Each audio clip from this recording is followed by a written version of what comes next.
ប្រតិបត្តិព័ត៌មានស្ដីពីស្ថានភាពធាតុអាកាស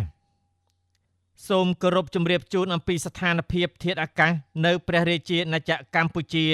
សម្រាប់ថ្ងៃទី18ខែឧសភាឆ្នាំ2025ខ្យល់មូសុងនិរដីជាមួយសម្ពាធទាបដែលគ្របដណ្ដប់លើសមុទ្រអាន់ដាម៉ាន់ឈូងសមុទ្រថៃអាងទន្លេមេគង្គនិងសមុទ្រចិនខាងត្បូងមានឥទ្ធិពលមកលើព្រះរាជាណាចក្រកម្ពុជាស្ថានភាពបែបនេះនឹងធ្វើឲ្យចាប់ពីថ្ងៃទី18ដល់ថ្ងៃទី20ខែឧសភាឆ្នាំ2025មួយតំបន់វាលទំនាបសីតុណ្ហភាពមធ្យមអបបរមា25អង្សាសេនិងសីតុណ្ហភាពមធ្យមអតិបរមា36អង្សាសេខ្យល់បក់មកពីទិសនិរដីនិងទិសអាគ្នេយ៍មានល្បឿនមធ្យម2ម៉ែត្រក្នុង1វិនាទីខេត្តបន្ទាយមានជ័យបាត់ដំបងពោធិ៍សាត់កំពង់ឆ្នាំងសៀមរាបកំពង់ធំកំពង់ចាមត្បូងឃ្មុំព្រៃវែងកណ្ដាលតាកែវស្វាយរៀងនិងភ្នំពេញអាចមានភ្លៀងធ្លាក់ជាមួយផ្គររន្ទះនិងខ្យល់កន្ត្រាក់គ្របដណ្ដប់លើផ្ទៃដី 20% ពីតំបន់ខ្ពង់រាបសីតុណ្ហភាពមធ្យមអបបរមា25អង្សាសេ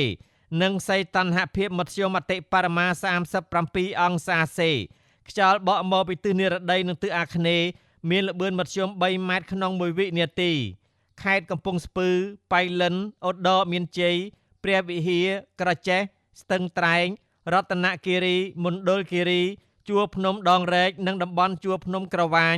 អាចមានភ្លៀងធ្លាក់ជាមួយផ្គររន្ទះនិងខ្យល់កន្ត្រាក់គ្របដណ្ដប់លើផ្ទៃដី 25% 3. តំបន់មាត់សមុទ្រសីតុណ្ហភាពមធ្យមអបបរមា25អង្សាសេនិងសីតុណ្ហភាពមធ្យមអតិបរមា36អង្សាសេខ្យល់បក់មកពីទិសនិរដីនិងទិសបស្ចិមមានល្បឿនមធ្យម3ម៉ែត្រក្នុង1វិនាទីខេត្តកោះកុងព្រះសីហនុកំពតកែបនិងជួរភ្នំបូកគោអាចមានភ្លៀងធ្លាក់ជាមួយផ្គររន្ទះនិងខ្យល់កន្ត្រាក់គ្របដណ្ដប់លើផ្ទៃដី 15% រលកសមុទ្រមានកម្ពស់មធ្យមអបបរមា0.50 ម៉ែត្រនិងកម្ពស់មធ្យមអតិបរមា0.75 ម៉ែត្រអាស្រ័យដោយបានជម្រាបជូនខាងលើសូមសាធារណជនទទួលជ្រាបជាព័ត៌មានការផ្សាយរបស់ក្រសួងធនធានទឹកនិងឧតុនិយមថ្ងៃទី18ខែឧសភាឆ្នាំ